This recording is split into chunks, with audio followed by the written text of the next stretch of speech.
అందరికీ. ఈ మధ్య నాకు కొంచెం అనీజీగా ఉంటుంటే 8th మంత్ చెకప్ కోసమని హాస్పిటల్‌కి వెళ్ళాను. అక్కడ మేడం గారు స్కానింగ్ తీసి అన్నారు, "నీకు ఉమ్మనీళ్ళు ఎక్కువగా ఉన్నాయి" అన్నారు. సో, ఉమ్మనీళ్ళు తగ్గడానికి ఫస్ట్ ఉమ్మనీళ్ళు తగ్గించుకోండి అన్నారు. ఇది చాలా ప్రెగ్నెన్సీ టైంలో ఆడవాళ్ళందరికీ ఫేస్ చేసే ప్రాబ్లమ్ అని నాకు తెలుసు. లాస్ట్ టైం పాపప్పుడు నేను ఫేస్ చేశాను. దానికి మా అమ్మ ఒక టిప్ చెప్పింది, అది మీకు చెప్తాను, ఒకసారి ట్రై చేయండి. ఫస్ట్ మనం ఒక గిన్నెలో ఒక గ్లాస్ వాటర్ తీసుకొని దానికి బార్ల గింజలు అని అంటారు వీటిని.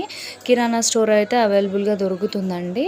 వీటిని పెద్దవాళ్ళకి తెలుస్తుంది, ఒకసారి అడిగి చూడండి. ఇవి బార్ల బియ్యం అంటారు. వీటిని డ్రై రోస్ట్ చేసుకొని మిక్సీ పట్టుకొని కచ్చాపచ్చిగా దంచుకోవడమే. దానికి ఒక గ్లాస్ వాటర్కి 2 స్పూన్స్ అనమాట. దాంట్లో కొంచెం సాల్ట్ వేసుకొని మరగపెట్టుకొని స్ట్రైనర్లో వడకట్టుకొని గ్లాస్ గోరువెచ్చగా అయ్యాక తాగడమే. బట్ ఇవి ఎక్కువగా కూడా తీసుకోకూడదు. 15 డేస్కి 2 టైమ్స్గా తీసుకుంటే చాలు. లైక్ చేయండి. బాయ్.